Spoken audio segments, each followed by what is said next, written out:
Ibinatbat ang kahit anong sigla at tikas kung patraydor naman tayong susubukin ng malubhang karamdaman. Kagaya na lamang ni Ella na sa murang edad ay kinailangang pasanin ang krus na dala ng sakit na cancer. Mabibigyan ngiti pa kaya niya ang mga taong nagmamahal sa kanya? Magandang hapon po mga kapuso. Ito po ang wish ko lang.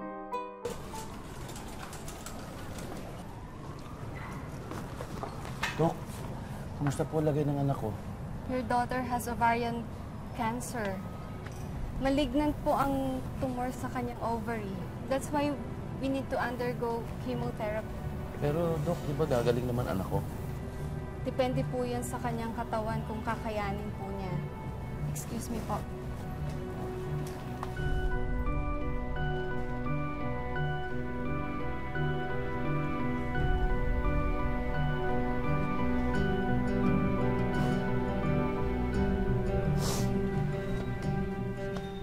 Class, land equals to 0. Then building equals 15,818 minus 10,775. Miss Quintosa, I thought you're dropping in class. Sorry po.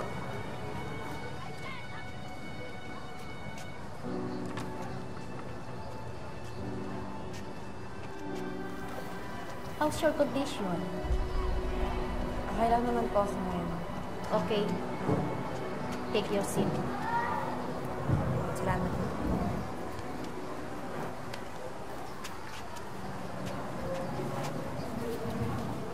Ano nangyari? Ba't ang tagal mong absent? Buti buhay ka pa.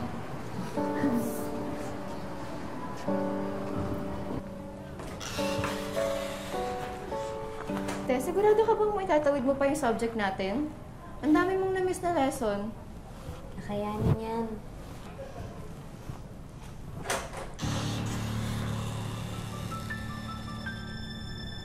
Ano nangyayari sa'yo, Ella?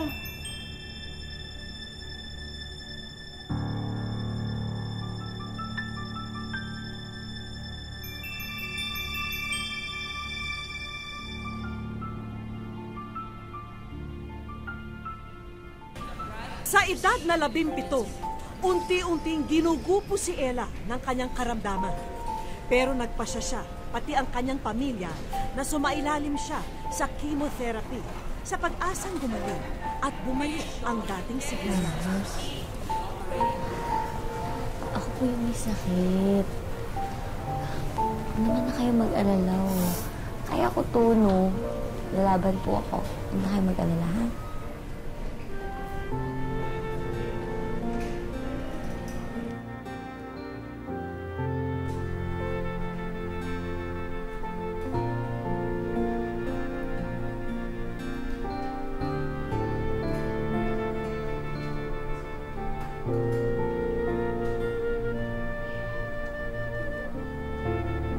Good evening po, tita.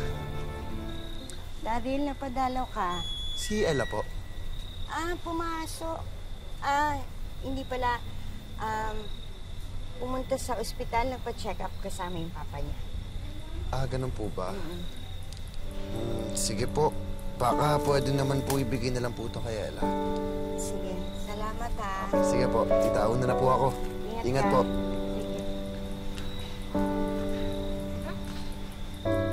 Hindi naging madali ang pagtanggap ni Ella sa kanyang sitwasyon.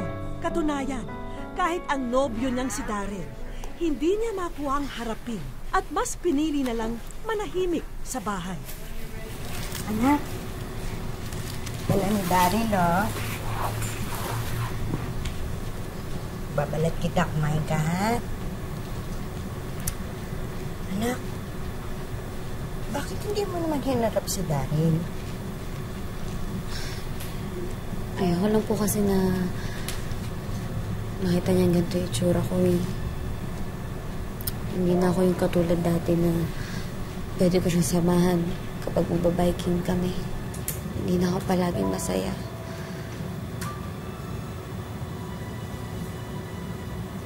Anak, mabait na bata si Daryl. Nakita ko yung pag-aalala niya sa'yo na nasa ospital ka. Anak, Huwag mo namang itulak palayo sa'yo ang mga taong nagmamahal sa'yo.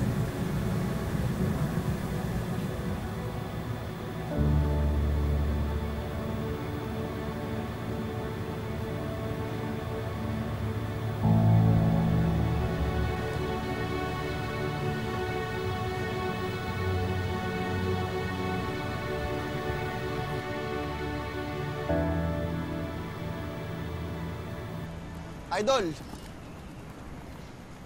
Ayos ah. Bagong style. Che.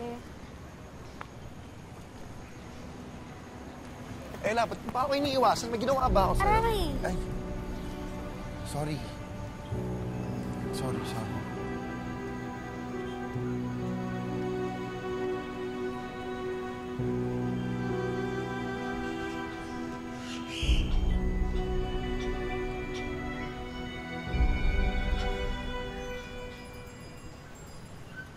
Tagal mo hindi nagpakita sa akin, ah. May ginawa ba akong masama? Ayoko lang kasi nakakita mo akong mahina. Na may sakit. Hindi na ako yung dating Ella na kilala mo.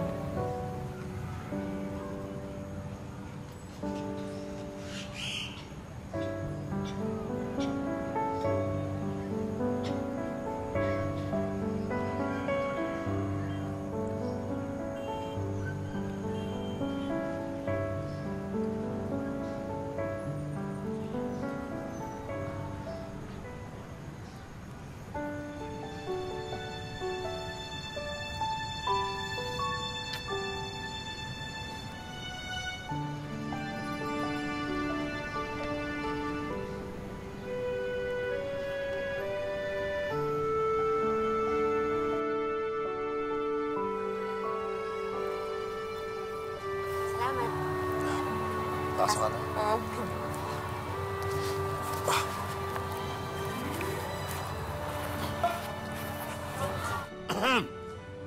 Ella, pasok! Anak, bakit nandiyan kayo sa labas? Kung hindi kayo pumasok. Ay, sige po, mauuna na po ako. Ingat! Ako hindi. Magmerienda ka muna. Hindi na po, okay na, nakakahiya. Hindi, pabaon mo na lang. Magmerienda muna. Halika na, pasok na. Hindi mukhang busog eh. Hindi. Pasok. Thank you po. Tay. Ikaw, Hayaan mo na. So, ito nga po pala yung magiging birthday invitation natin. So, may iba pang gusto design. Pinipilit ng mag-anak na maging positibo sa kabila ng pagsubok na dinaranas ni Ella. Kaya hindi raw nila hahayaang hindi ipagdiwang ng dalaga ang nalalapit niyang debut. Kaya inumpisa na nilang asikasuhin ito. Okay lang ba yun? Ito, okay ba? Huwag ako, please. Aray! Nay! Si ate!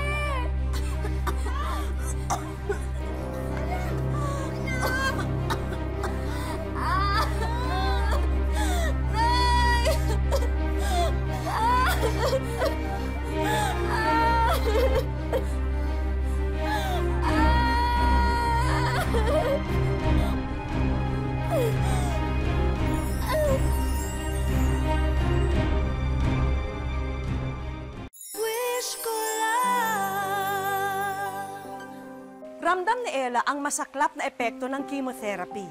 Lagas man ang buhok at bagsak ang katawan. Hindi ito naging hadlang upang ituloy niya ang kanyang pag-aaral at makatulong sa kanyang kaibigan.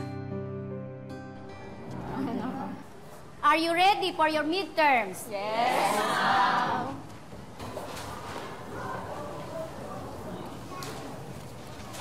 Gemma, it seems you're not fully paid yet. Sorry po, ma'am. Kipit po kasi talaga kami ngayon. Hindi ka makakapag-midterm hanggat di mo nababayaran ang tuition mo. Sige na naman po, ma'am. Ayoko pong mag-repeat. Sayang po yung buong SEM kung ulitin ko yung subject.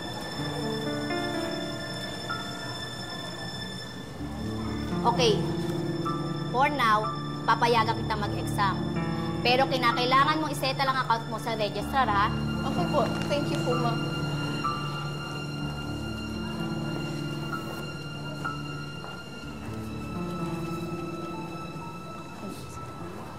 Kano ba? Ito, dagdag mo na. 1. Okay na kayo dyan. 1,000 nga to. 300 pa. Ma, pwede po ba akong manghingi ng extra allowance? Para saan, anak? Paubusin po kasi yung gamot ko eh. Oo, ito bibili tayo. Ako na ho, ako na ho. Anak, mahina pa katawan mo, mahina pa resistensya mo. Kaya mo muna magpalakas ka. Kaya ko naman eh. Huwag na kayo mag-alala. Dadaan na lang ang pharmacy bukas bago umuwi.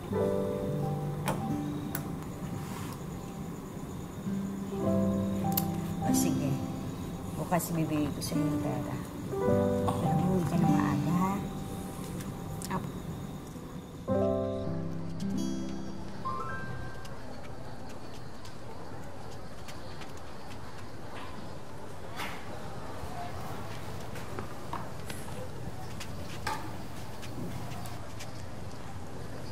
Si Gemma. Hindi ko alam eh. Nag-drop na ata. Nabahala si Ella sa pagliban ng kanyang kaibigan sa klase. Batid niyang problema sa pera ang dahilan nito. Ma'am, tanungin ko lang po sana kung nakapagbayad na po ba si Gemma Santos. Hindi pa.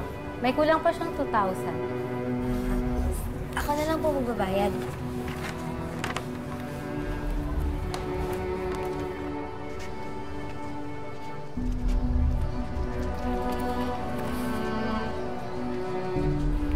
$2,000 po. Ito po.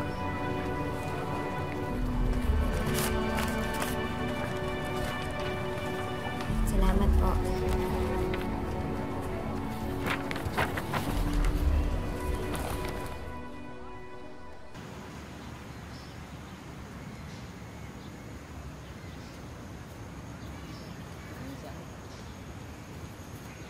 Oh, hindi na naman siya utama mo. Oo. Di ba may cancer yun? Ano nakakamatay yun? Alam mo bro, umaktive mo. Dapat hindi mo na siya utama mo. Kasi bro, walang forever. Gago ka. Oo. Ha? Hindi pa mamamatay yung girlfriend ko, ha? Alam mo, kung ako sa'yo umalis ka na, baka ano pa mangyari sa'yo dito, eh.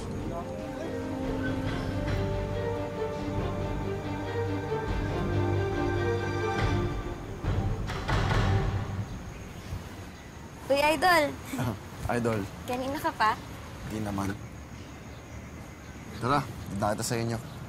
May dadahan mo na ako. Saan? Basta...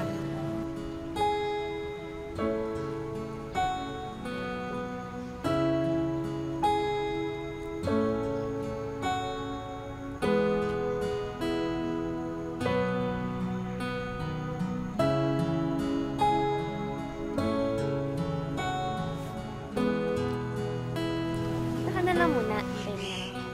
Okay, sige. Thank you. Sure ka, dito lang ako? Sige.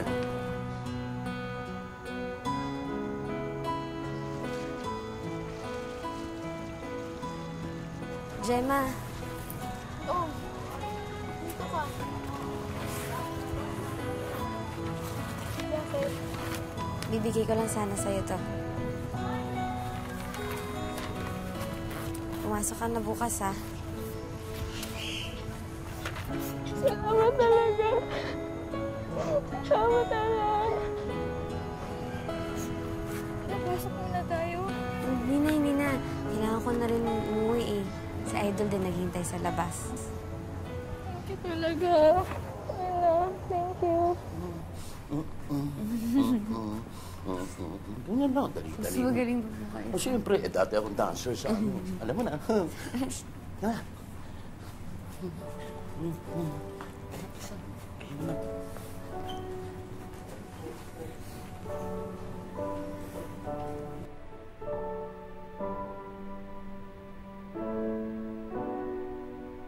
Habang papalapit ang ika-18 kaarawan ni Ella, lalo namang lumalala ang kanyang karamdaman.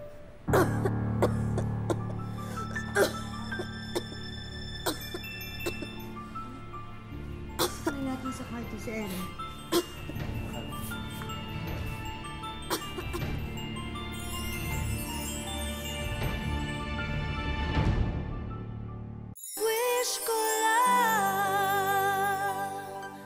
Unti-unting lalamunin ng cancer ang delikadong pangangatawan ni Ella.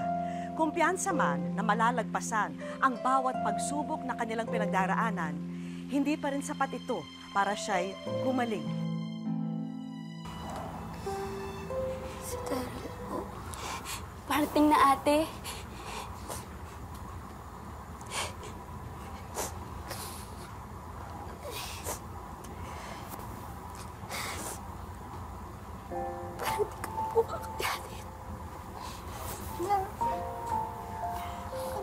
Nagsasalita ng ganyan. Di ba magdidibo ka pa? Yung maganda. Tapos invited lahat ng mga kaibigan mo. Tapos magsasayaw pa kayo ni Daryl, di ba?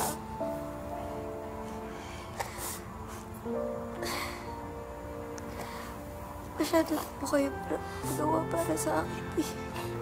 Anak, kasi mahal na mahal ka namin eh. Kaya sana, huwag ka susuko. Lumaban ka.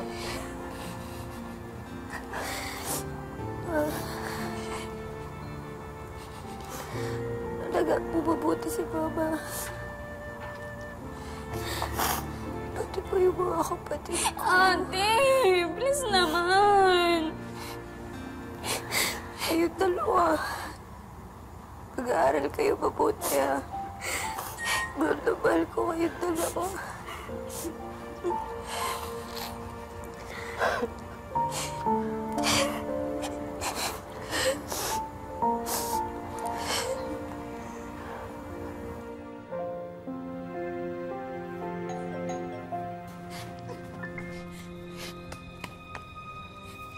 O, ba't ka umiiyak?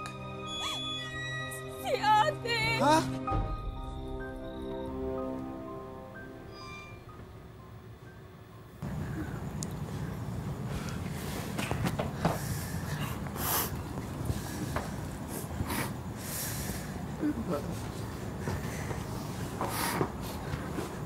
Lumaban ka, please. Ilang buwan na lang magdidibo ka na, oh. Nakahanda na lahat.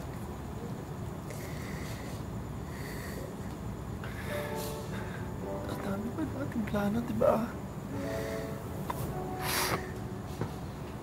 Sasamahan mo pa ako mag-bike. Ang dami pa nating pupuntahan na beach, di ba? Ella! Ella! Ano na yung mga pangarap natin? Ella! Idol, lumaban ka, idol.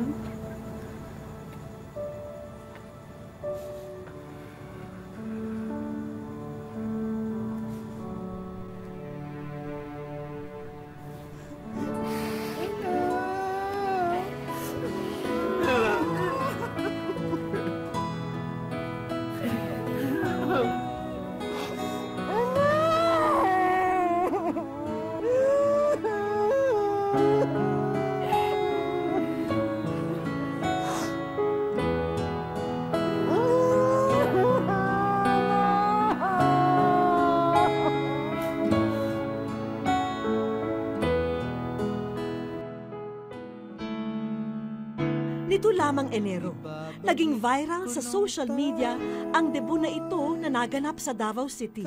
Ang debutante kasing si Ella Quindoza, 2 buwan nang namayapa ng idiwang ito. Umani ng mahigit 3 milyong views ang video. Pero ang higit na nakapukaw ng atensyon ng mga netizen ay ang binatang si Daryl na emosyonal na isinasayaw ang larawan ng kasintahan.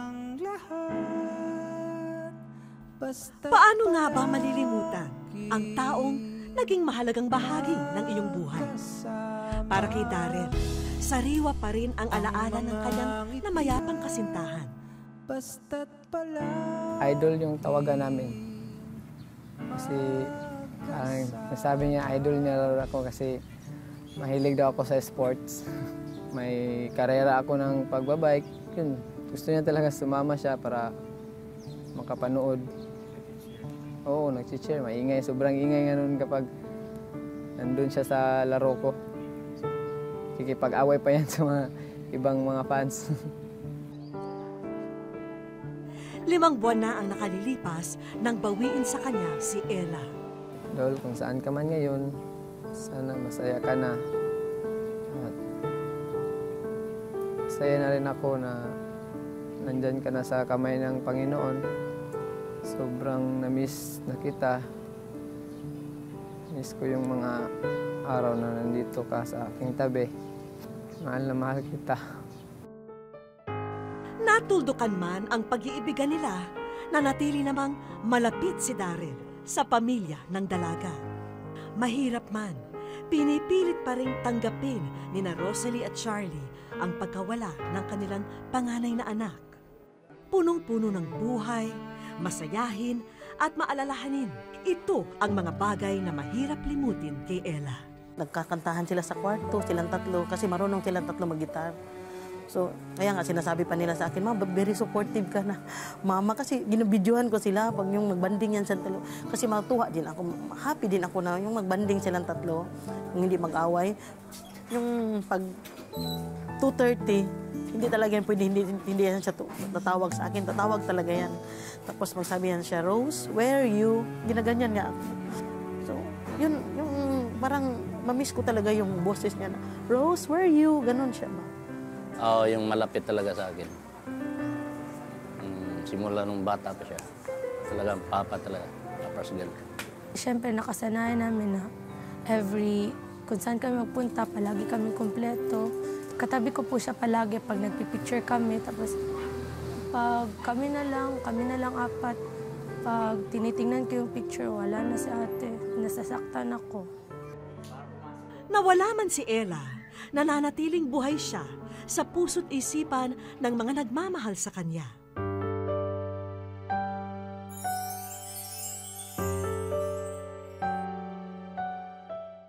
Sa aming pagbabalik,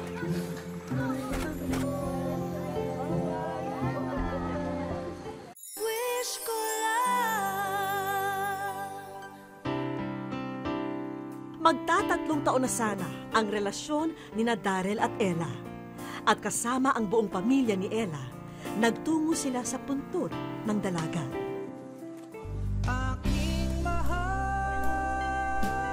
At matapos nilang mag-alay ng dasal, may ipinanood kaming video sa kanila.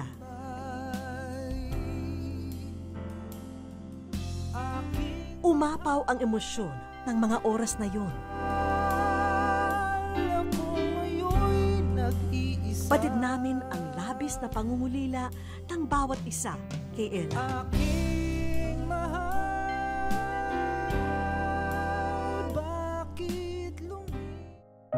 Miss ka na namin lang. We love you so much. Sobrang bait nila sa akin lahat. Hello, Darrell, at sa lahat ng mga nagmamahal kay Ella. Marami pong naluha at naantig sa viral video ng debut ni Ella. At batid po namin ang bigat na inyong pinagdaraanan. Ngayon, gusto po sana namin kayong mapasaya sa aming munting paraan. Alam niyo ba na kayo'y nasa wish ko lang? Nashock kami. Wish ko lang pala. Papasalamat ako kasi na maipapalabas sa wish ko lang yung story namin ni Ella. Parang yun siguro yung gusto din niya. At dahil bonding moment noon ng Tres Marias ang paggigitara, regalo namin sa kanila ang bagong gitarang ito.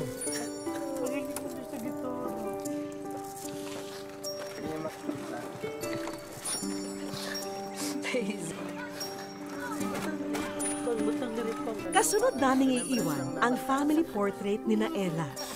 simple man, abot langit pa rin ang pasasalamat nila sa munting alaala nito. At balita namin, wish daw noon ni Ella na matulungan si Daryl na mapag-aral ng vocational course. Kaya't narito po ang scholarship mula sa aming kaibigan. Sa puntong yon, lalong bumuhos ang mga luha ni Daryl. Pura rin may sabi, sige lang, may ano lang, paparalin naman si Daryl. Eh, yung pala yung plano nito, siya lala. Pati yun.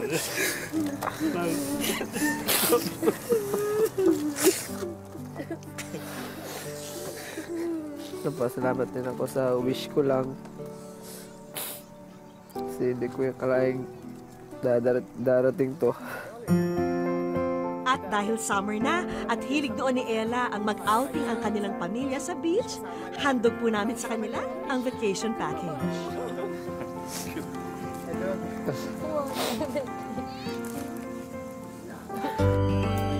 Kinabukasan, dinala namin sina Daryl at ang mag-anak ni Ella sa Samal Island.